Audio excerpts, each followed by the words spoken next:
Hey everyone, welcome to Saturday Night Popcorn. This is Jason. And this is Kai, and we have another great discussion for you today. This is the second to last film in our action movie month for May 2024, and we watched Heat from 1995. By Man, that's an Michael old movie Mann. now. I know, right? Yeah, Michael Mann. So We're they older may than make a it, but not second, by a not lot. by a lot. No, this movie's almost 30, which is crazy. Spoiler warning: it is from 1995. It is considered older, from the 1900s if you're a Gen Z. Yeah. But but yeah, we're gonna get into it. Jason's gonna read a description of the film. Yeah, we would like to give a quick summary of the film. Heat from 1995 is a riveting crime drama directed by Michael Mann, featuring a stellar cast led by Al Pacino, Robert De Niro.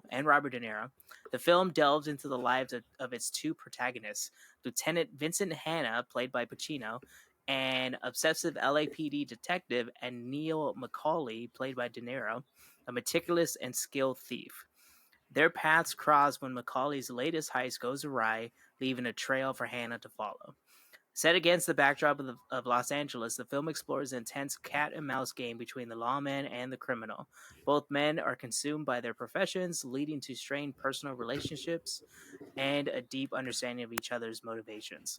The narrative builds to a suspenseful climax, and Macaulay's principle of detachment is tested when he falls in love, and Hannah's relentless pursuit of justice becomes all consuming.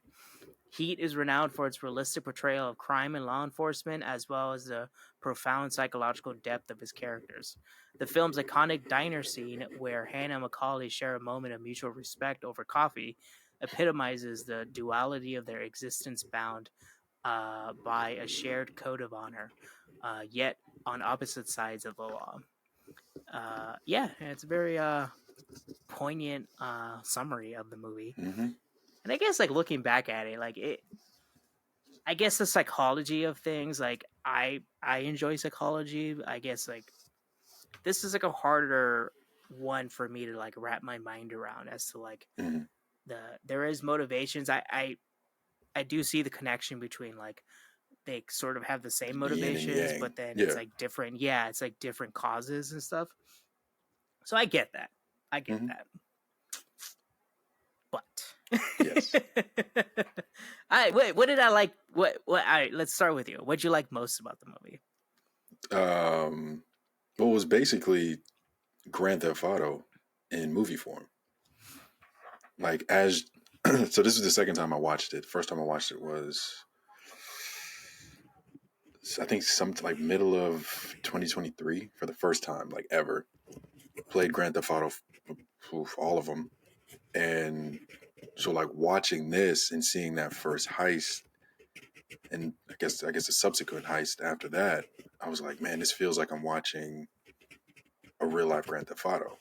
So I was locked in. I enjoyed how everything played out, the sequencing of the heists, the planning, the I guess the duality, is the description said, between Al Pacino and Robert De Niro's characters, and then the fact that they had like the supporting cast that was still involved, and so you had an understanding of what they were going through as well, and it wasn't just focused on what Pacino and De Niro had going on. Yeah, I agree with you. Where it's like there's a lot of things in play, Mm-hmm. and there's a lot of individualistic kind of points of views from the criminals, and then also from the law enforcement side and everything. Yeah, Like, Pacino is, it can be seen as like a hard one nose. man kind of detective team, but it still shows that there's other people around him that do work also, and that Yeah, he's good because he's very good at directing people. Where it's like, I need this kind of, I need those people followed, I need this and that, and he's still there, kind of, to like put together the pieces of the puzzle and stuff. And it does go to what he tells his third wife or something, or like it's his yeah. third wife, that Natalie Portman's, which is funny. We watched two movies with a young Natalie Portman. No, that's actually one of my notes. Is we watched two Val Kilmer and two Natalie Portman films That this is month. true. Yeah, yeah. There's Yeah, Val Kilmer in this, and Natalie Portman. I was like, and Natalie Portman's just a little bit older than what she was in But she was still a piece of shit. yeah, right. It's like how was she like that in 2 movies we watched? 2 I like well received films. I predicted incorrectly because I thought Robert De Niro was going to end up being her dad, and that Pacino did I not thought that know. yeah, that kind of would have played. That would have played it too safe though. I guess that would have been very predictable and stuff. That's my mind was like, oh, I guess I even turned to Patty. I was like, De Niro's gonna be her dad. Watch. Yeah. And it was like, nah, she tried to kill herself. It's like, oh, yeah, it's like harm herself. That's a mess. Yeah. But I guess so. I think that the scene that really hits it home with like the duality, using that word a lot from the description that we just read, and then also just the psychology behind everything is that diner scene where it's like it's a very slow, methodical, but back and forth conversation. I think it's also filmed well too, where it's like it's not, you're not provided too much information from where they are. You understand that they're in a restaurant, a small diner or something, and they're meeting for coffee, but it's just them two. It's almost like everything else around them doesn't matter, and it's just them kind of talking and stuff. And also, it kind of comes after that De Niro was ready to be violent if Pacino was going to act upon something, and but it just turned into where it's like, I don't have anything on you, so I'm just going to want to have a conversation with you. Even though De Niro used that as a play to like get everyone in his team ready for the next step, right? That's like sort of what because he was like, Pacino was mad, and like it was like synonymous, like Pacino being angry the whole time during the movie. The entire movie. He was right in front of me. What the hell happened? That's the funniest thing is like, how is he this angry in every single movie? I don't know. How is he still alive? Like, I'm surprised he hasn't had a stroke or something. Well, that was the thing. That was the thing I wanted to bring up too. Was like, how are both of these men still having children? They're both like 80 plus. No, that's a whole different story. Yeah, like Betty was like, the more and more I learn about Al Pacino and De Niro, is the more I don't want to learn more about them. No, it just blew my mind. Like watching it, and I'm like, this was 30 years ago. And these dudes were old then, and they're still having kids. Like, yeah, they have like months. The whole time I'm watching the movie, now. yeah, I'm like watching the movie, like, man, these guys have kids, like babies. Like that is insane to me. Yeah, it's pretty shocking to me. I did enjoy the kind of cast around them too. Like you understand the Pacino, De Niro's are the main characters, but then you have Val Kilmer's character that's kind of like this cool, suave, the dude that, but also is a douchebag. He presents himself as that. Yeah, he presents himself as cool, suave. But then you see the girlfriend, wife, and it's like, oh yeah, no, he's a piece of shit. And De Niro is the one that has to take care of him or like try to understand and all this stuff. And then you even have I think Danny Trejo is not even like listed. I don't think he's listed. Yeah, but that was cool to see him in that though. It must be his like one of his early parts too, where it might have been like right after, because Machete. No, he was in a Machete. He was in another Robert Rodriguez. I think Robert Rodriguez's first film. I think he was in that. And that was like 93, 94. So it's got to be like one of his first. Desperado. This is a pretty big role for him. If it's like early on, it is to be chosen by Michael Mann. I think it's also because like it's hilarious to know that he's like my height, but he's a very intimidating person. Because you can't tell like to see him on. That's the crazy thing is like to see people on film. You think like, oh my goodness, all these people are like larger than life, and then you find out like, nah. That dude's 5'5", 5'7", 5'10". You're like, oh, they're average height people. They just look larger than life because they're on this huge screen. Yeah, that's true. And it also had big personalities and stuff. And or like big characters to themselves. And Danny Trejo is not one, like he's a big character and stuff, and he Hmm. dies in everything other than Dude, everything. the those like Mission Impossible movies that they made for kids and stuff. Oh, Spy Kids, The Spy yeah. Kids, yeah. I was like, That was that's Robert the one Rodriguez time he too. didn't die. Because that's his homie. Robert Rodriguez isn't gonna kill him. Well, but so it's funny. A fun fact, also, it's funny. Like my phone was probably listening to me like watch Heat. So when I was like on YouTube, going through YouTube Shorts, I forget who did the video, but they were going through fun facts, and Heat came up, and they Mhm. said that basically Val Kilmer's way of reloading his gun during that big shootout scene, Which is and an then amazing scene. how he kind of maneuvers around is actually shown to military, like early military professionals, that like this is how you reload your gun in like Yeah. a very stressful situation. And correct me if I'm wrong, but that's like what came up and stuff as like a fun fact, that they show how he did it because it looks so realistic Yeah. and I think I everything. did see something. When I originally watched Heat, I was fully into it. So I started watching all these behind the scenes and like the fun facts. And I think that was something that came up in the video I watched also. I think that's what also adds to like the glamour, or like the intensity of these action sequences, Hmm. is that they're loud. I like you feel every gunshot, was like as you're like Yeah. shooting through the city, it's like almost like hitting you in the chest, where it's like all like the sound, and you can feel how everything's chaotic. You feel Feel bad like for you're a that part of it. for that one dude from Allstate that gets like killed in the Oh, he first got thing that mowed down. Yeah. But he had a bad hand from the start of the film. Like, you knew he was yeah. going to end up in that situation. Yeah, it sucks and everything. Like, yeah, he was not supposed to be there in the first place. But yeah, that sucks. But other than that, I think I approached this movie as like how you approach Shogun, where it's like I was looking Hmm. for more. Even though everything had like larger than life kind of sequences, it did seem like it was very. And I think what Michael Mann was looking for was more of a realistic type Yeah.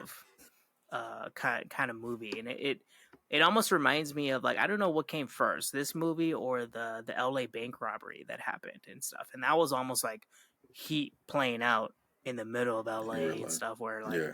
there's dudes in body armor and stuff, and I do see that, like you said, you started off with Grand Theft Auto. Like Grand Theft Auto, I believe Grand Theft Auto 5 Yeah. for Took a lot sure from this. took a lot from this movie, Hmm. and some crimes that happened because of probably this movie. Yes. So I think I had more fun playing Grand Theft Auto than watching the I movie. I'm on the fence. I enjoyed both. I wished it was shorter. Like, I wish Michael Mann could figure out a way to shorten his films. Like, there were some scenes that should have been and could have been cut. And it was like, okay, this is extended way too. Like, why is this 3 hours? Like, I enjoyed it, but why is this 3 hours? So I think that would have changed my rating. Hmm. I gave it a decent enough rating, but I would have enjoyed it more if it was shorter. Because then I would revisit this movie way more if this was a shorter film. Yeah, I guess that's what played into my rating, where like 3 hours was like I'm Yeah, cool watching like Lord of the Rings for 3 hours, but this one was fairly hard to watch, where like there was a lot of extended kind of like, but I guess it does add to the world around them. There's a lot of hmm, world building where it's like it's setting up the pressure of like he really needs this. Val Kilmer's yeah, character really needs this payout because he's addicted to gambling and stuff, and he yeah, loses all of his money, and so on and so forth. So it's like it, but yeah, it was hard. Where it's like there's these scenes are long. yeah, yeah. They could have cut it down. I do. I think one of the reasons I love this movie also. I know that was a dislike first, but this is a like. But there's something that I love about the 80s, 90s film. There's like a blue tint Mm. to some movies, and I love it. And this was filled with that. Like, the Tim Burton Batmans have it. Blade Runner has it. There's just this like really cold blue that a lot of films in like the 80s, 90s that they had. And I love it for, I don't know why, but this had it, and I was like, I'm in. And it definitely matches the The the the tone. theme, the tone, and everything, and then everything in widescreen too. It's not Yeah. a full scale movie where it's like the aspect ratio is like fills your screen. There's a widescreen, so it kind of gives you more of that cinematic kind of like look to it, and then the blue tones. But it's not crazy dramatic. Like there's one scene when he's like gonna try to kill the guy that like was like horrible in the beginning of the movie, Hmm. like messed up the whole like robbery of the armored truck, where Yeah. like they met up at a diner and they're like, hey, come out, and Danny Trejo's like And they take him ready out, with his yeah. like, yeah, so that scene, there's like a lot of blues and everything you can tell, but like it's not so much. And then Yeah, it was. They keep it kind of subtle. There's one yeah, scene with De Niro in his condo, and like the sky is blue, and it's like a silhouette of De Niro. That's like the most blue you get in the whole film. But I think that's one of the reasons why I like the 80s, 90s blue, because there's like a subtlety to it. Like mhm. if you don't look at the image long enough, you can kind of miss the fact that it's blue. Like their skin tone is blue instead of a brown or a tan or whatever. Yeah, So I just like that subtlety of it. But there's like yeah. an intensity to it. And I guess it works with like action movies too, right? Oh yeah, yeah. Because Die Hard didn't have it. Die Hard had like oranges, but I think that was to Yeah, that like was more set warm. The the timing of Christmas, it. Yeah, the the timing of the Christmas movie. of it. It made sense. I guess we can do that as a theme one month for like all blue tinted I'm super into it. Yeah, warm or like blue tinted movies and stuff. yeah. I'm not gonna object to that. We can just rewatch this again. I guess we can kind of uh, go. Yeah, I know, right? I guess we can kind of go into the rating. Like, yeah, I did not give it a good rating because I wanted to enjoy this. yeah. I I think know that this might have is like a been movie. what threw you off, though. Like the fact that you went into it knowing or expecting it to be a 5 or a 4, and for it to be that long and there to be some things that kind of like irked you, that's probably what threw off your rating. Is my I, assumption. I guess so because like everyone, like growing up, everyone was like, "You gotta watch Like Heat and Heat. everything," Mm-hmm. and even I told my parents, like I called them on the phone, and my brother was there, and they were like, "How'd you like it?" and stuff. And I'm like, You're "It's all right." like, you don't want to know. I think Michael Mann has other really good movies. You see where his directing style goes and stuff, I but love his directing style. Yeah, yeah, so Collateral is insane. and that's where you see like more of that intensity, I think, Yeah. which is an odd one for Tom Cruise, Mm-hmm. where like he's like it's very like obscure that like Tom Cruise is in like it's almost like Mission Impossible, but like he's like a bad He's on guy. the dark side. Yeah. Yeah, right. But I gave it a 2.5. Yeah. And I And gave it a probably the 3.5. timing. You gave it a three Yeah. and a half. Yeah. I Mine is the timing. Uh, yeah, mine was mostly the timing. Other than and like Natalie Portman, because she was the issue I had with Leon the Professional too. But yeah, mostly the timing. It's like if it was 2 hours, maybe 220, I would feel a little better. But the fact that it was like 250 was just like, dude, this is too much. Yeah, I think so. I think there's a lot to be cut down and everything. But I wonder if Michael Mann's like, nope, everyone's gonna be He sitting may there. make a second one. I'm making this epic. It could be, Yeah. yeah. Yeah, I could have swore I saw something about a second one possibly coming out. Well, the ending is basically De Niro's dead. Yeah. I guess if there's a second one, do we assume he's really dead? He died. He's just gonna cough. Well, he's definitely not gonna be in it. Well, no, I think Yes. it may be a prequel. Hopefully, it's a prequel, which Yeah, I okay, that'll be always, easier because then I'm they won't have always to into. bring back Pacino's old ass Yeah, and stuff and or De Niro. Like, stay making babies. Like, give somebody else a chance. yeah, stay retired. Yeah, if they ever will retire, I doubt they ever Yeah. will. But yeah, Who? All right, with the length of this film, the subject matter of this film, I guess the star power is easy to kind of recommend this movie yeah, to a lot of people, but Other than the star power, like, how do you sell this movie to somebody? Oh, it's easy. Anybody that's in the Grand Theft Auto is definitely gonna enjoy this. Anyone into like that style of video game or film, like suspense thriller, is just give them the caveat of like, hey, this is 3 hours, but your first go around, unless you're Jason, you're gonna enjoy this. It is a long one, but you'll enjoy it.